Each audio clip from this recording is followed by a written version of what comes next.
Alors, bonjour Delphine. Aujourd'hui, nous allons ensemble effectuer un témoignage. Tu vas plutôt effectuer un témoignage. Tu souhaites évidemment libérer la parole sur la souffrance au travail. Et je te remercie d'avoir accepté ce témoignage, je dirais même spontanément. Euh, et je te demande déjà, premièrement, comment tu m'as rencontrée? Eh bien, tout d'abord, merci Elodie pour cette invitation. Je t'ai rencontré il y a quelques années maintenant sur si tu faisais des sessions en extérieur, de coach en extérieur, Ouais. côté nature.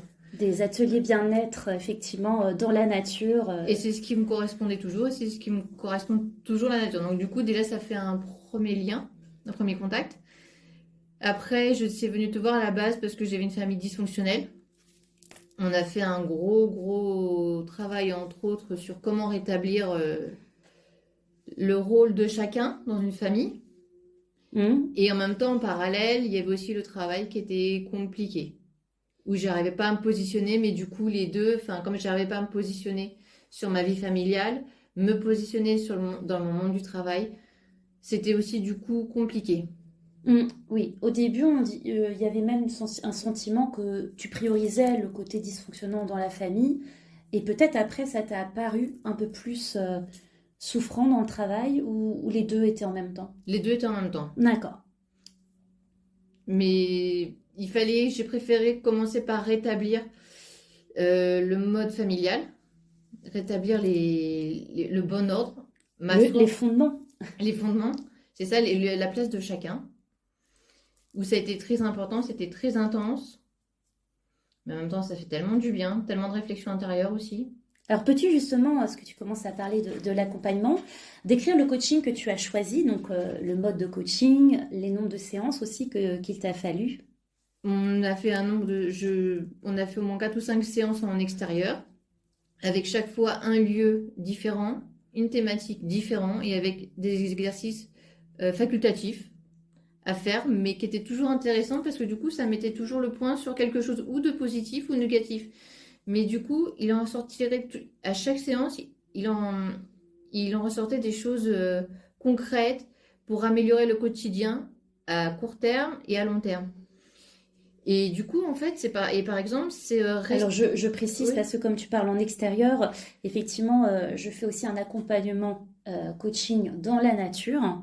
Et voilà pourquoi Delphine part en extérieur, parce qu'il y a plusieurs possibilités. Il y a la visio, le cabinet et l'extérieur. oui, Et c'est vrai oui, que Delphine avait une appétence pour le côté nature. c'est ça. Ok, du coup, qu'est-ce que ça t'a fait finalement de passer par ce processus? Qu'est-ce que ça t'a apporté ce coaching? J'ai appris à m'affirmer et D'accord? à camper sur mes positions, quelles qu'ils soient, mais au moins à m'affirmer en fait. D'accord. Quelles que soient les relations où tu as d'abord Non, commencé. j'ai Hum, commencé d'abord par le milieu familial avec hum. mes parents, ma sœur. Je pouvais dire des choses sans culpabiliser derrière de potentiellement leur faire du mal. Enfin, même si ça leur faisait du mal, moi je culpabilisais plus de leur dire certaines choses en fait. Comme par exemple quand ils me disaient des paroles qui me blessaient, Mhm. mais ce que tu viens de me dire, ça me blesse intérieurement. Enfin, je comprends pas pourquoi tu me dis ça. Pour moi, je prenais ça gratuitement. Et comme devant moi, les personnes n'arrivaient pas à s'exprimer autrement que par l'autorité, ou par si je te dis que c'est ça et que c'est comme ça, c'est pour ton bien.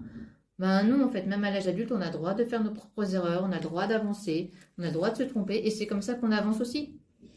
Donc c'est assez fabuleux qu'en en un mois, Mm. finalement, tu as fait cette renaissance intérieure d'affirmation de toi, où tu as pu prendre ta place dans ta relation familiale et Mm. plus pouvoir au moins revendiquer peut-être tes choix ou tes valeurs Oui, à ce moment-là. et sans culpabiliser, surtout parce qu'au départ, quand on apprend à dire non, même si avant je disais non, mais il y a toujours une petite part en soi qui vient nous titiller en fait. Est-ce que tu as bien fait ou pas? Et en fait, oui, j'ai bien fait parce que c'est comme ça que je me sens bien. En fait, et c'est ça le principal, c'est de se sentir bien en soi. Parce qu'il faut dézinguer aussi toutes les croyances par rapport aux parents, comme quoi ils ont Ouais. raison, ils sont tout puissants. Et cette culpabilité, elle peut aussi venir de là, de se dire, Mm. ah, on va aller chatouiller finalement l'autorité. Et puis même si on sait qu'on a raison, ben c'était l'autorité. Donc, mais là, pour le coup, c'est restaurer la bonne place de chacun, en toutes circonstances. Eh ben c'est super. Et du coup maintenant, où en es-tu dans tes relations? Ben, au niveau familial, du coup, comme j'ai réussi à poser les fondements et que je m'y tiens, et que du coup, même si des fois il y a encore des heurts, c'est fluide. C'est C'est, fluide. C'est-à-dire, comment c'est- tu t'y prends maintenant, même et, s'il y a voilà, quelques difficultés, et ben, ils acceptent en fait. ils acceptent. Ils acceptent, ils sont plus dans l'affrontement continuellement parce qu'ils savent que quand je dis stop, c'est stop. C'est quand je dis non, c'est non, je reviens pas dessus. J'épilogue plus parce que quand on a un mur en face, il faut mieux laisser parler. La personne, elle peut s'énerver. À un moment donné, quand elle voit que nous, on ne réagit plus comme avant, je réagissais des fois en pleurant, en m'énervant, en sortant de la pièce. Enfin, et Il y avait une sorte de signal qui avait une emprise sur oui, la réaction. Et là, et quand que tu dis maintenant, fluide, il y a plus ça. maintenant, Ouais. maintenant, c'est ben d'accord, t'es pas d'accord, ben un point. Suivant. Donc il a fallu que tu déprogrammes un ancien schéma Oui, relationnel pour un qui t'est plus adapté, donc en je fonction me suis de adaptée à moi, à mon oh qui propre, tu es. et à mon propre rythme, à mes propres valeurs et à les Bah, maintenir. bravo, franchement, que tu aies pu. Je crois que ça fait maintenant plus, je dirais peut-être 2 ans que tu as fait l'accompagnement. Je ne suis pas sûre, mais je crois Au que c'est moins. ça. Je pense que c'est ça. Donc ça montre à quel point il y a ce qui se passe de suite où on comprend vraiment quelque chose, mais que ça dure dans le temps. Et à l'époque, tu avais expliqué aussi le triangle de Karpman. Tout à fait. Et en fait, après, on peut le transposer aussi au milieu professionnel. Oui, en fait, le triangle de Karpman, il est pour toutes les relations. Oui, mais au départ, Même amicales. Mais oui, oui, effectivement, comme la problématique était familiale, et cet outil-là, oui. alors comment tu l'as utilisé dans le travail? Et ben en fait, je me suis rendu compte, enfin inconsciemment, mon inconscient a parlé, qu'en fait, j'avais un de mes anciens chefs de service qui, enfin, comment dire, qui avait une tendance vers l'alcoolisme, qui avait une tendance vers l'alcoolisme. D'accord. Et en fait, ce que je me suis rendu compte aussi, c'est que physiquement, il avait aussi des traits de mon père au niveau de la grandeur, carrure d'épaule. Et à un moment donné, j'ai fait bingo. C'est intéressant de voir à quel point, et je l'ai vécu moi-même, puisque effectivement, je fais un parallèle avec ce que tu as vécu, et j'en parle aussi à mes enfin à mes coachés. Euh, des fois, on transpose ce triangle. Alors, je vais juste préciser pour ceux qui connaissent pas le triangle de Cartman. C'est un scénario relationnel entre victime, bourreau et sauveur. C'est un scénario qui tourne et ça a des liens de correspondance. Il n'y a pas de victime si en face de soi, il n'y a pas un sauveur, ni un bourreau, etc. Et c'est cet enfer-là, finalement, à force de tourner, etc., on reste toujours dans un jeu de pouvoir et on n'en sort plus. Et l'idée là, ce que j'expliquais dans les accompagnements, c'est d'en sortir, d'être soi et repérer ces schémas pour ne pas rentrer dans ce style d'emprise. Ce que tu as fait. Et effectivement, on transpose souvent un rôle parental. Et donc moi, c'était pareil. Hein, j'avais un patron tyrannique qui ressemblait un petit peu au côté très autoritaire de mon père et très colérique. Et je me suis rendu compte très vite que lui alors lui, qui était assez pervers, avait adapté son rythme Mhm. et jouait sur le côté parental. Est-ce que toi, tu as vu aussi qu'il y avait ça ou comment tu as repéré, mais est-ce que lui, tu as vu qu'il jouait là-dessus? Non, je pense que c'était inconscient pour lui. Ok, Avec le temps, je me suis rendu compte que c'était inconscient. d'accord. Mais comme il représentait l'autorité, comme en même temps c'était un cadre, et en même temps je voyais ça, enfin, au même rang à un moment donné que au niveau paternel, que c'est le père à l'époque, pour moi, enfin, ne pouvait rien dire en fait. Le côté un peu dominant Oui, paternaliste qui reprenait dans le voilà, travail. pour moi c'était ça.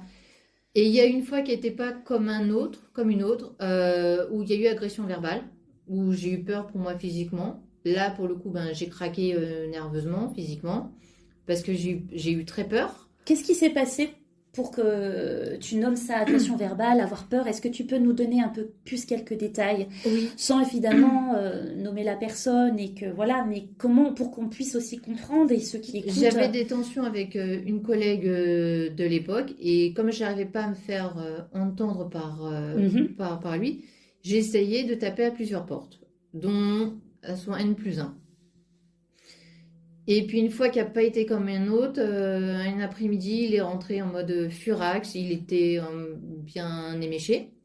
Ça se voyait du coup Ah bah, nez physique. rouge, un peu débraillé, en pétard enfin... D'accord. Tous les signes, quoi. Voilà. Naturellement, dans ce moment-là, ben, il n'y a personne dans le service pour entendre potentiellement ce qui peut se passer. Il a claqué la porte. Il a dit des choses où il m'a rabaissé, enfin, il m'a parlé comme moins que rien. J'ai réussi à mettre une distance physique avec mon bureau. J'ai tenté d'argumenter, mais il n'y avait rien qui passait. Je suis allée, dès qu'il a terminé, en fait, j'ai pris mes affaires. Après cette altercation qui a été très violente et qui me marque encore et qui m'a encore marqué, en fait, je fais tout pour l'éviter, cette personne à ce jour.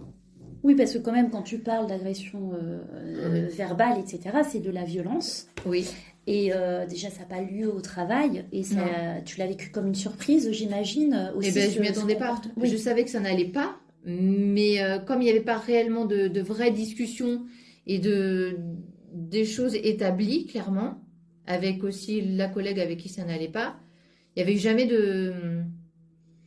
comment dire, de réunion où on parlait tous, en fait, pour dire ce qui va, ce qui va pas. Il y avait que des écrits. Mais sauf qu'à un moment donné, ben, les écrits, ben, on fait des écrits parce que on a besoin d'être entendu vu qu'on ne sait tu parles pas. beaucoup d'être entendu. Donc, en fait, finalement, à ce moment-là, il y a un moment où il y a un espace où tu n'as pas d'écoute. Non. Et du coup, ça me donne envie un peu de te demander, quelque part, qu'est-ce qui te pousse aujourd'hui à témoigner, puisque c'est vrai que tu parles là de cette altercation qui est vraiment Il y a très eu cette difficile à vivre. Il y a eu celle-ci, il y en a une autre après où du coup, ben, comme j'ai demandé protection, en fait, j'ai été écoutée par la médecine du travail. D'accord, donc il y a quand même eu, c'est ce que j'allais te demander, il y a quand même eu un acte quand même pour J'ai été prendre en compte. entendue par la médecine du travail et par mon médecin que je suis allée voir rapidement. Et qui ont mis la médecine du travail a mis en place et a demandé, enfin, parce que j'étais incapable de le faire, demander protection. Donc du coup, ils m'ont retiré. Alors, est-ce que tu peux expliquer aux personnes qui écoutent qu'est-ce que ça veut dire La protection, c'est quand on protection? se sent en danger et qu'on ne peut pas... et qu'il y a un danger en face de nous et qu'on demande protection ben, pour être protégé parce qu'il y a peur d'une autre agression en fait. Celle-ci aurait pu potentiellement en entraîner une autre. Pour moi, à mon sens, à ce Et moment-là. est-ce que pendant qu'il y a eu l'agression verbale ou le ton montait, est-ce qu'il y a d'autres collègues qui ont Il y avait réagi? personne. Il y Non, avait... il n'y avait personne. Il n'y a personne qui a pu prendre ta défense ou stopper le... Non. Non, D'accord, ok. Donc en fait, il n'y a même pas de témoin pour il n'y a pas t'aider. de témoin. D'accord, ok. Donc là, tu dois te sentir assez seul dans ce moment-là. Et Là, c'est... c'est qu'est-ce que je fais? En fait, en fait, là, il y a eu à ce moment-là comme une armure. J'étais en mode, comment dire, paralysée physiquement. Ah, ce qu'on avait appelé, je sais pas si on J'ai- en avait vu ensemble, l'état de sidération. J'étais en mode paralysée. Hmm. Donc, quand j'étais dans ce mode-là de paralysée, c'était je dois sortir de cette pièce, coûte que coûte, et je sortirai entre guillemets en vie. Hmm. Psychologiquement, j'étais foutue, je suis sortie foutue, clairement. C'était je dois sortir en vie et je dois me sortir de ce lieu.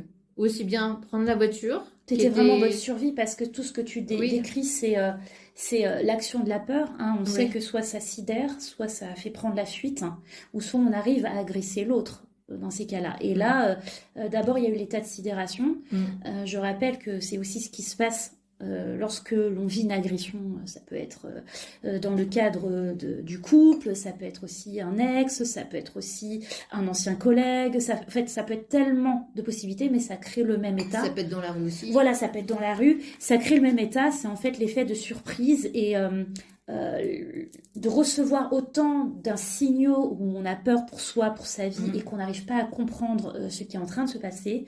Le cerveau, du coup, de cet état de sidération où il va débrancher et c'est ce qu'on appelle l'état de dissociation.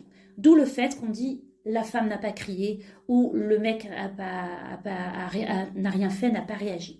Donc ça aussi c'est important, je fais une aparté là-dessus pour que ceux qui écoutent et qui se disent mais pourquoi j'ai pas réagi au travail quand ils m'ont agressé ou dans la rue, On peut pourquoi pas. j'ai pas crié aussi quand mon mec a fait ci ou cela, parce que effectivement il y a d'abord cet état de sidération qui fige et qui empêche du coup d'alimenter la réflexion, le ressenti, l'émotionnel et donc l'analytique pour prendre une décision. Donc là, toi, tu étais complètement... Ça montre aussi à quel point, finalement, dans ce moment où tu te sens agressée, ce qui est assez horrible, c'est que du coup, bah, tu es en mode survie et en plus, tu es toute seule. Donc, est-ce que là, ce que tu avais appris avec le coaching, tu as pu, à un moment donné, avoir un peu de discernement et dire Pas tout de suite. qu'est-ce qu'il faut que je fasse? Donc, tu étais vraiment dans... Pas tout de suite, j'ai Ouais. pas pu tout de suite. Déjà, Ouais. c'était, je dois sortir vivante de cette pièce-là. Je veux pas qu'il passe après à l'acte parce que je me suis dit, vu dans quel état il était, je dois sortir en vie. En fait, le but, c'était ça.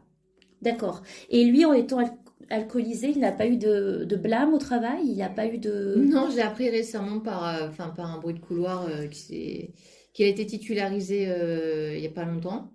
D'accord. Donc Je là, ne on est sais- un peu... je me permets de faire quand même cette réflexion. On est un peu comme le monde inversé. La personne qui se fait agresser, qui est en état de survie, qui va jusqu'à la médecine du travail, ne se sent pas écoutée, ne se sent pas sécurisée dans son lieu de travail. Et finalement, c'est pas l'employeur qui va agir, mais c'est toi parce que tu as décidé d'aller voir ton médecin ou la médecine du travail. Oui, parce que de toute façon, j'étais incapable.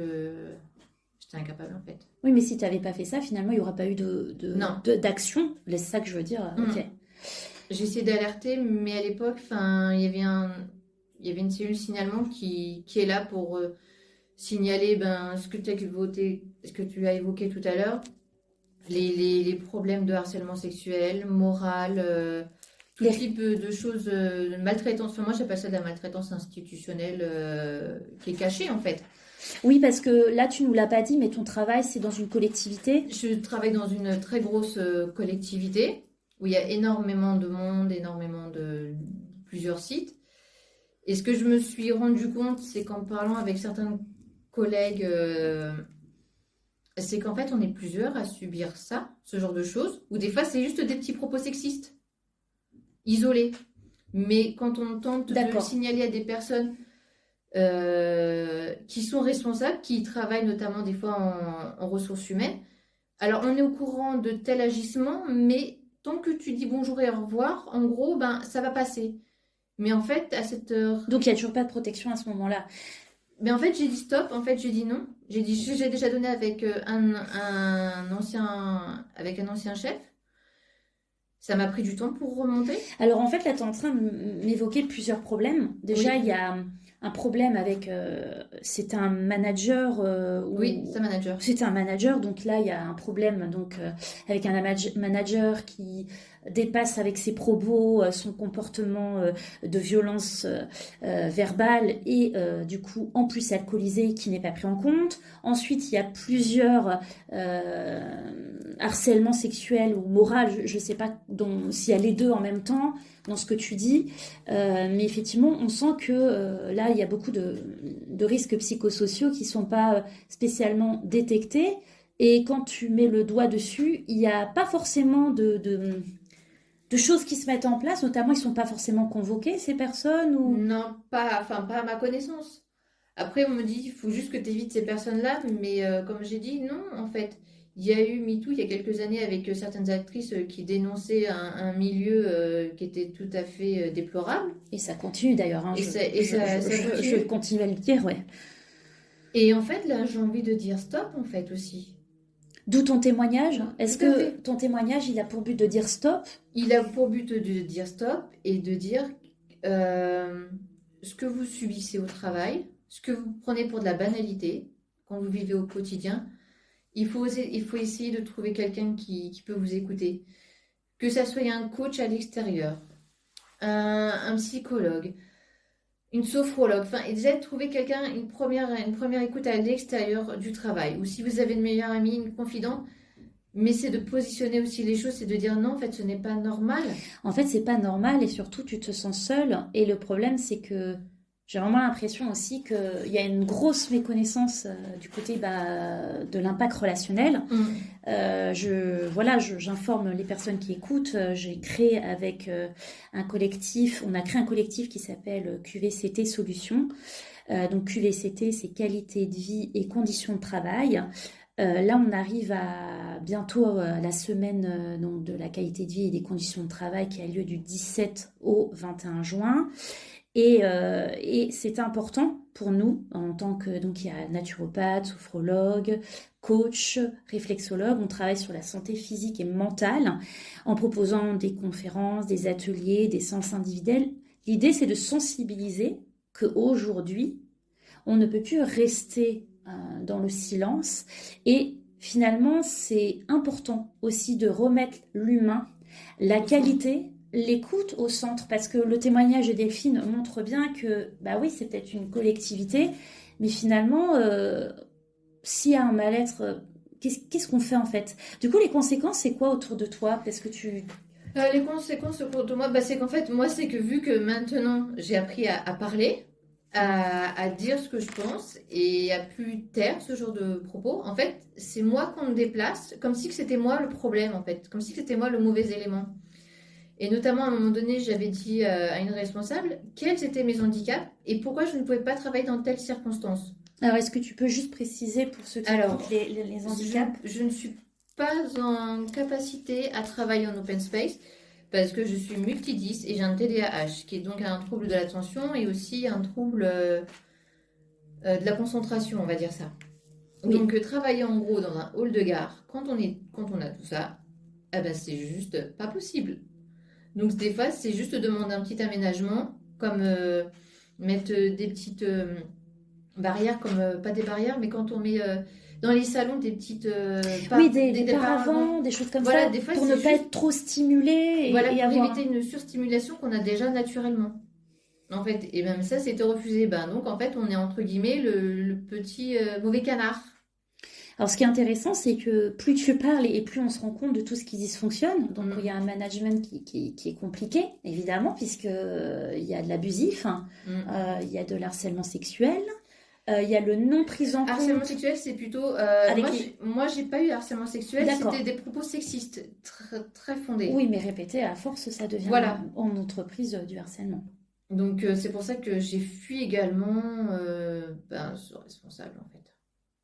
J'ai appris à connaître bien mes bâtiments où je travaille et à, Ce qui est et à incroyable, créer des c'est que tu te sens fluides. pas... Est-ce qu'aujourd'hui, tu peux dire que tu es en sécurité dans ton travail? Moyennement.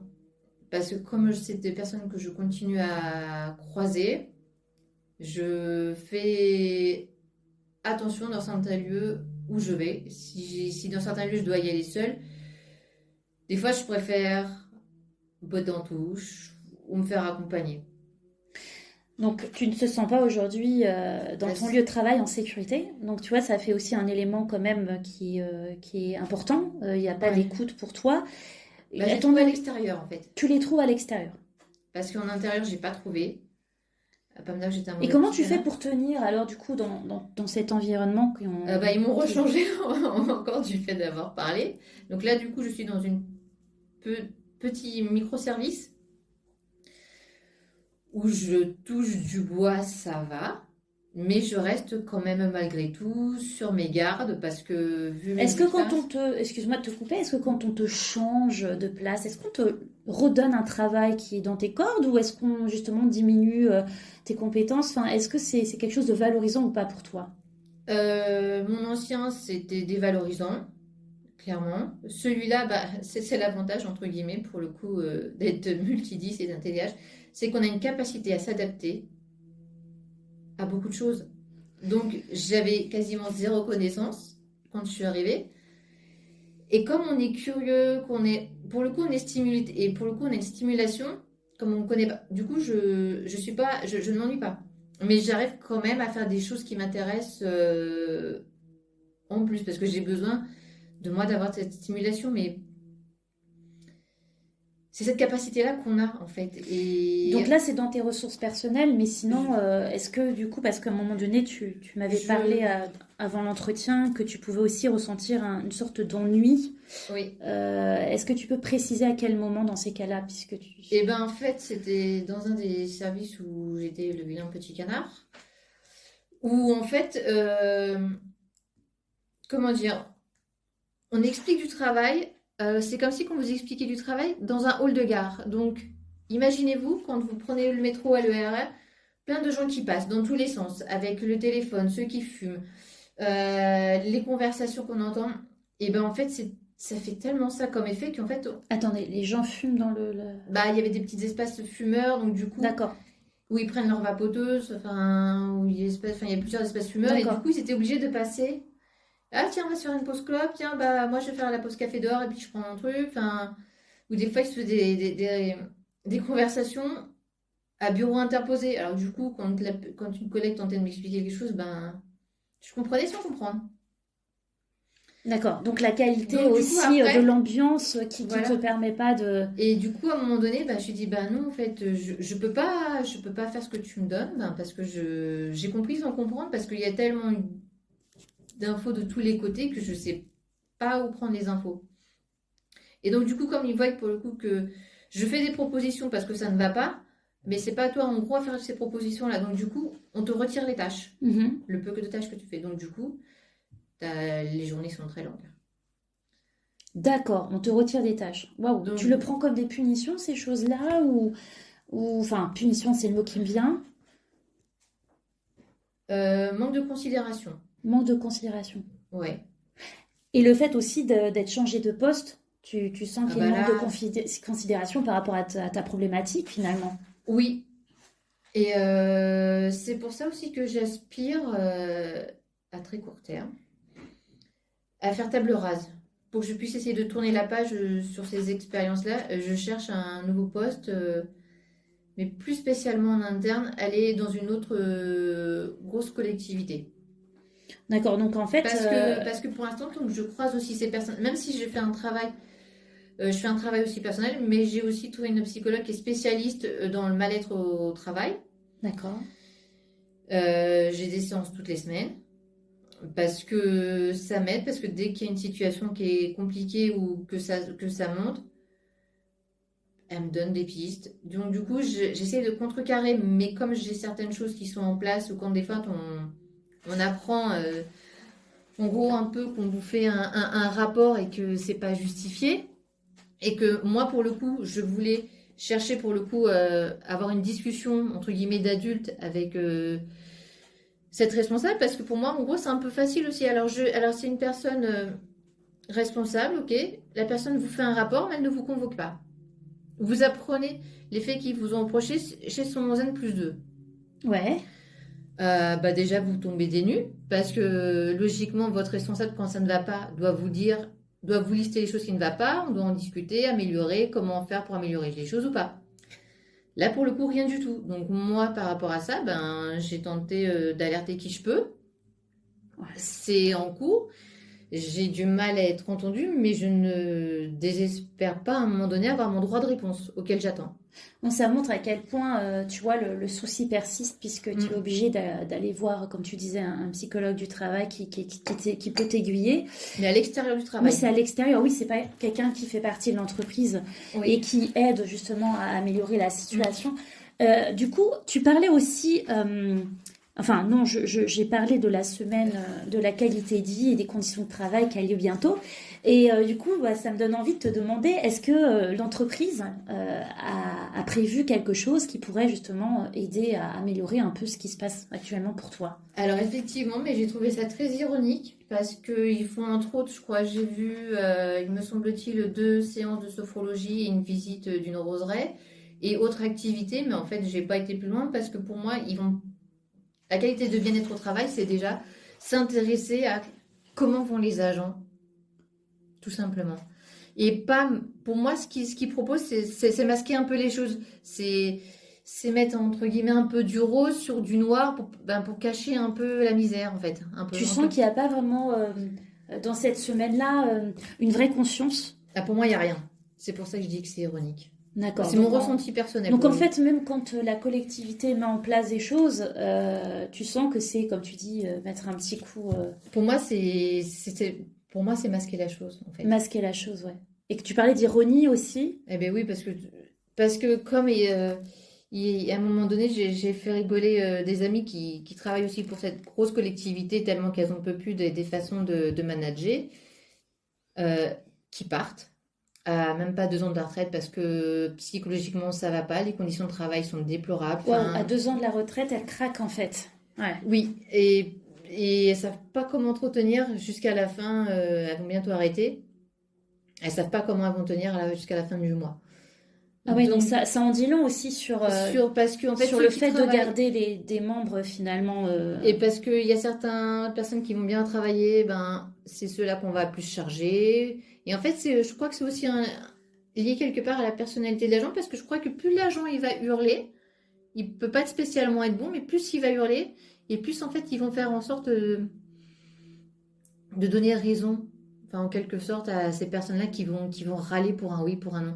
Alors que ceux qui vont juste chercher à faire son travail pour, euh, pour respecter aussi les valeurs du travail, parce que mine de rien, on a un employeur qui dégage des valeurs. Il y a des Mhm. personnes qui arrivent et qui ne les connaissent pas, et ben ça déjà ça fait défaut, parce que déjà ça fait un fossé en fait. Tu parles des personnes qui arriveraient en tant que nouvelles embauchées Oui, dans la collectivité et qui n'auraient pas des, des- forcément connaissance voilà. de la valeur ou du moins du fonctionnement de comment Oui. c'est.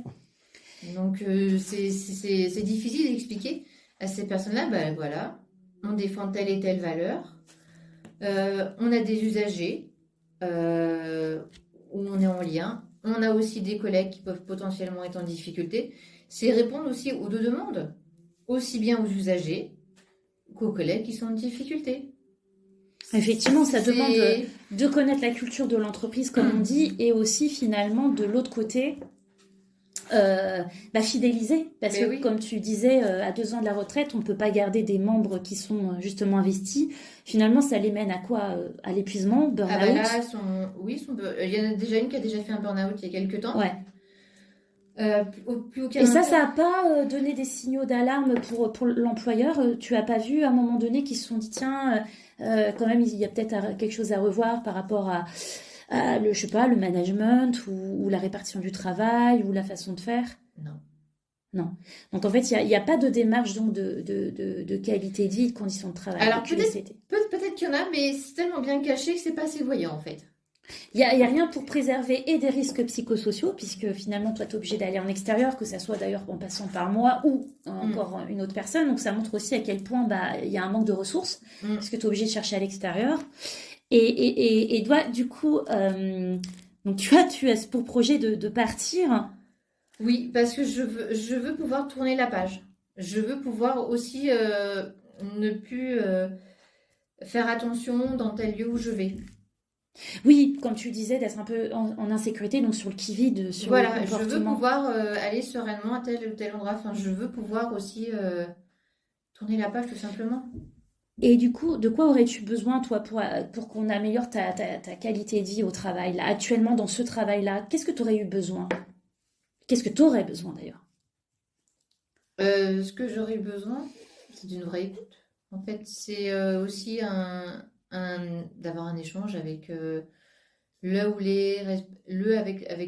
les personnes avec qui ça ne va pas, pour aussi qu'ils entendent aussi ben, mon point de vue, mon mal-être, qu'ils en prennent conscience ou non, peut-être pas, mais au moins que ce soit dit. C'est pour ça qu'en même temps, je cherche un droit de réponse à le notifier par écrit, parce que, Oui, mine de rien, d'accord. quand on travaille dans une grosse administration, ben, il y a des choses qui restent dans nos dossiers administratifs et qui nous suivent, et qui peuvent nous être potentiellement préjudiciables si on cherche à aller ailleurs. Alors que si on y apporte les contextes qui n'y sont pas, Oui, tu veux dire, ça met de la clarté, la voilà, justice sur la justesse plutôt, la justesse, oui. sur les faits que toi Oui. tu as vécu pour pas que ça soit déformé. Mais du coup, tu aurais eu besoin de quoi, toi, pour que ta qualité de vie s'améliore? Parce qu'après tout ce que tu m'as dit, qu'est-ce que tu aimerais? Moi, là, c'est trouver un autre poste en extérieur pour vraiment. Non, là, c'est. Du coup, Ouais. tu n'as pas Non. de qualité de vie. Mais qu'est-ce que tu aurais besoin de qualité de vie pour pas partir, pour pas justement aller taper à des portes pour te sentir mieux? Donc, tu as parlé de l'écoute, peut-être de la communication. Qu'est-ce que tu aurais eu besoin? Bah, c'est ça, en fait, c'est ce qui est primordial. C'est Pour toi, entendre c'est les choses les plus primordiales. bah, les plus basiques, en fait. Et une bonne coordination, une bonne organisation aussi. Il y a aussi quelque chose à revoir sur la coordination, l'organisation. Ouais. tu parlais du management un peu compliqué avec des personnes qui étaient difficiles. Est-ce que tu aurais voulu autre chose par rapport à ça, au management? Comment tu l'aurais vu? Ce que j'aimerais aussi, c'est que d'autres personnes qui souffrent, dont je connais et qui osent le dire, en fait. Qu'ils arrêtent de souffrir en silence. Du coup, ton témoignage, il est là aussi peut-être pour montrer que c'est possible aussi C'est de dire les compliqué, choses. c'est compliqué, mais il faut le faire.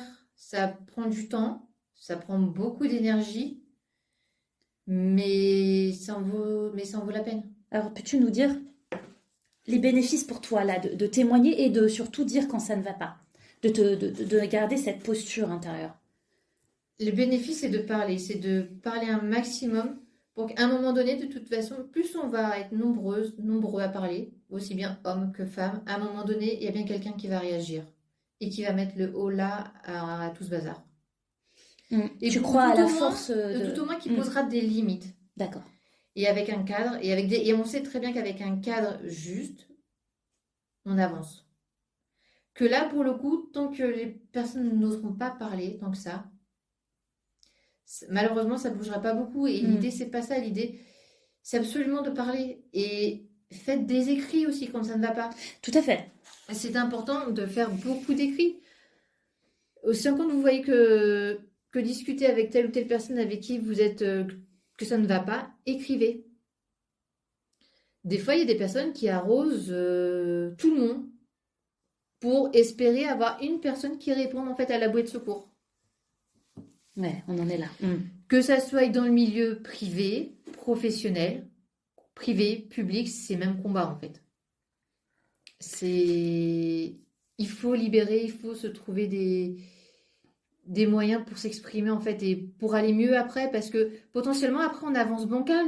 Donc comment peut-on s'investir sur un nouveau poste quand avant on a déjà été bancal? Et qu'en plus on me dit ah bah t'es un peu t'es le canard boiteux, bah oui, si ça va joue pas. sur l'estime de soi quand tu dis ça. Voilà. Le canard boiteux, c'est pas. Et en fait non, le but c'est non, en fait j'ai raison d'agir, j'ai raison de dire les choses, de dire que ça ne va pas en justifiant en fait, en étant factuel. Complètement. C'est pas sortir les choses de son contexte, c'est dire et pour moi n'importe qui que ce soit peut reconnaître en face oui, juste des fois excuse-moi, j'ai eu tort. Je me suis trompée si mon comportement t'a blessé ou t'a choqué ou oui. Juste des fois d'avoir excuse-moi ou je me suis trompée ou si mon déjà rien que ça peut-être même dans le cas de l'altercation, peut-être que si la personne était venue dire excuse-moi ce jour-là j'avais trop bu, je me suis emportée, peut-être que là aussi ça aurait déjà désamorcé pour toi ce comportement. Oui. En tout cas, pour moi cette personne-là aussi a une prise de conscience. Qui est quelque chose qu'elle a fait. Mais le fait aussi que est-ce que le fait que la personne lui ait dit que son comportement allait trop loin, qu'il du coup lui n'est pas. Je ne sais pas si quelqu'un lui a dit. Ah, en fait, tu n'arrives même pas à savoir ça. Je ne le sais pas. Comme ma collectivité est très grosse, je ne peux pas aller aux entrailles. Bien sûr, je comprends. Je ne le sais pas, en fait. S'il a été au courant ou pas. D'accord, ok. Et donc là, tu parlais des valeurs beaucoup plus altruistes, le fait d'être... On travaille entre humains, on passe... Non, je vais finir ma question. Là, dans ta démarche de témoigner, donc du côté altruiste, mais qu'est-ce que toi, ça t'apporte en tant que personne? Parce qu'effectivement, ton geste est salutaire, hein, merci de faire ce que tu fais. Mais pour toi, qu'est-ce que là, aujourd'hui, ça t'apporte dans ton évolution personnelle? Ça m'apporte une écoute, en fait. Une autre écoute. Et c'est aussi de lancer une bouée à la mer aussi que peut-être ce que je dis aidera une personne à se sortir des conditions dans lesquelles elle est et rien que ça c'est bien en fait. En fait, cette espèce de témoignage et d'interview, tu sens qu'il est écouté, il sera écouté là par moi, mais par d'autres personnes qui seraient dans les besoins. Et qui saura peut-être faire écho à d'autres personnes et qui vont oser faire la démarche et qui n'osent pas. Et rien que ça, c'est libérer la parole. Et libérer la parole m'a fait du bien sur mon plan personnel. Oui. Ça m'a ancré en moi, j'ai pris de l'assurance. Et en fait, j'entends à gagner la même chose sur le plan professionnel. C'est important que tu montres aussi ce côté personnel que ça donne, puisqu'effectivement, il y a le côté de vouloir aider les autres. C'est un peu quand on parle aussi de violences sexuelles ou d'inceste, effectivement, on dit de libérer la parole, mais il y a aussi sur soi, peut-être pour se reconstruire aussi, Oui. quelque part, parce que quand on a vécu des moments comme ça, qui sont complètement, faut le dire, hein, horribles, insupportables, et qui ne devraient pas avoir lieu dans le lieu de travail, puisque l'employeur, normalement, doit assurer votre sécurité mentale et physique. Vous devez vous sentir en sécurité dans votre travail. Donc ça, c'est important. Et est-ce que tu aimerais aussi que, je sais pas, des chefs d'entreprise ou des RH écoutent ça pour aussi voir ce que ça donne aussi, ces conditions intérieures? À toute personne en fait, quel qu'il soit, peu importe. Mais tu aimerais aussi quelque part ou non? Pas, juste, Pas spécialement. juste que ça soit, que les personnes, que ça fasse écho à une personne qui a besoin en fait. Ok. C'est surtout ça. Et quel est le courage de faire les démarches, cette personne, que c'est ou ces personnes-là, aient le courage de faire les démarches pour aller mieux. Bah, Et rien que super. ça serait... C'est comme une lanceuse d'alerte qui témoigne les autres prennent un petit peu en écho Voilà. Comme un écho. et avancent. Comme Et une avancent. forme d'écho, c'est ça. Super. Et du coup, si je te propose le mot de la fin, donc aujourd'hui, dis-moi comment toi tu vois la vie, ton approche des relations et ton futur professionnel, globalement. Mon approche de la vie, comment dire, elle est, elle est pas rose, elle est pas grise, elle est fluctuante.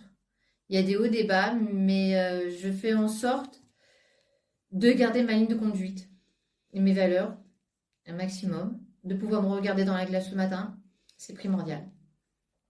Et après, j'ai oublié l'autre partie de ta question, désolée. Non, il n'y a pas de souci. Ben déjà, bravo à toi d'être, comme tu dis, de pouvoir se regarder dans le miroir et d'être aligné avec soi. Après, c'est tes relations. Du coup, est-ce que ça change quelque chose dans tes relations, tout ça? Oui, ça les a changés. Ou maintenant, je commence à avoir un détecteur à relations de personnes toxiques. Voilà. Donc potentiellement, quand j'en détecte une, ben, je la fuis directement. C'est aussi peut-être suite aussi à l'accompagnement qu'on a fait en coaching que tu as pu commencer aussi à détecter dans l'entreprise. Il y a eu ça, et il y a aussi tes stories que tu fais, tes vidéos aussi qu'on peut réécouter comme on veut, au rythme auquel on veut, qui sont aussi très importantes. C'est vrai parce que du coup, on peut les écouter aussi à n'importe quel moment de la journée, de la nuit, enfin... Donc du coup, ça aide aussi beaucoup de pouvoir se focaliser, puis comme des fois tu donnes aussi des petites pistes, donc aussi, c'est ça aussi qui aide beaucoup aussi. Bah merci, c'est vrai que j'ai pas pensé à parler de ça, mais on peut me suivre effectivement sur YouTube, Libère ton soleil intérieur, la chaîne. Sur Instagram, Elodie Libératrice de Soleil. La même chose pour Facebook, Elodie Libératrice de Soleil, et c'est important. Et avec notamment le collectif, vous pouvez plus me retrouver sur le groupe LinkedIn QVCT Solutions. Et ton futur professionnel, Delphine, comment tu le vois? Parce que là, tu nous parlais de partir, mais dans l'idéal, tu le vois comment? Qu'est-ce que tu aimerais pour toi? Alors, un poste qui n'existe pas, à savoir, qui me correspondrait totalement, qui serait à la fois technique, parce que je travaille dans un service technique, et qui est à la fois côté ressources humaines, faire un mix des deux, parce qu'en fait, c'est ce que je suis à l'aise dans les deux. Du coup, ça, qu'est-ce qui correspond aussi à ce que je suis. Comme je suis timide naturellement, d'avoir deux domaines différents, mais pour moi, pour le coup, maintenant, au départ, je trouvais qu'ils étaient totalement pas complémentaires. Et en fait, maintenant, je trouve qu'ils sont très complémentaires, l'un et l'autre. Je voudrais Voilà ce à quoi j'aspire. Dès que je le trouve, ce poste-là, je fonce, en fait. Bah, tu nous tiendras au courant. Avec grand plaisir. En tout cas, ce qui est intéressant, et je te remercie déjà de ta confiance, de ta proposition, puisque c'est Delphine qui a proposé finalement ce témoignage. Merci pour tout ce que tu as apporté pour les autres. Et surtout, bah, moi j'ai envie de conclure cela pour vous dire que c'est ce que dit aussi Delphine. Moi, j'ai vécu ça aussi dans mon travail. J'étais la seule à parler. Les autres n'ont pas suivi. Et je pense que si on était nombreux à dire stop, l'employeur n'aurait pas eu raison. Ça aurait fait poids à l'inspection du travail, à la médecine du travail ou d'autres choses. En fait, même si c'est une petite PME, même si c'est... Parce que là, on parlait d'une grosse collectivité où on se noie. Mais moi, c'était dans une petite PME. Et c'est vrai que la souffrance... elle te gagne, elle te ronge et c'est plus possible en fait. Ouais. Donc moi voilà, ça m'a permis de mettre le pied à l'étrier pour créer Libère ton soleil intérieur encore plus parce que c'était la dernière relation toxique que je ne voulais plus avoir par contrat. Mais effectivement, parlez et vous verrez que ensemble on va plus loin en fait. Vous n'êtes pas seul à vivre ça. Après, effectivement, plus grandement, je souhaite vraiment que si vous êtes intéressés, notamment ceux qui écoutent et qui seraient plutôt dans les entreprises, à une démarche de qualité de vie, sortir des risques psychosociaux, euh, à contacter QVCT Solutions. Pour quelle raison? Tout simplement parce que nous avons des ateliers clés en main, des conférences, du sur-mesure qui pourrait être fait pour votre entreprise avec les besoins que vous avez et ça permettrait d'améliorer et de prévenir parce que quand une personne est dans l'absentéisme, qu'on n'arrête pas de changer de personnel, qu'il faut les former, qu'il faut faire du recrutement, on perd du temps, on perd de l'argent. C'est pas la productivité, c'est pas la bonne image. Et surtout, on fidélise pas parce que vous voyez, à 2 ans de la retraite, on peut partir. Donc voilà, mon dernier mot. Donc, investir finalement sur les qualités de vie et conditions de travail, bah, c'est assurer d'avoir une équipe gagnante, des gens qui sont heureux et finalement, on fera un nouveau monde. Moi, je crois au nouveau monde et ceux qui croient au nouveau monde, bah, rejoignez-nous. N'hésitez pas à laisser vos commentaires sous cette vidéo ou ce post et je vous souhaite à tous une très belle journée. Merci, Elodie.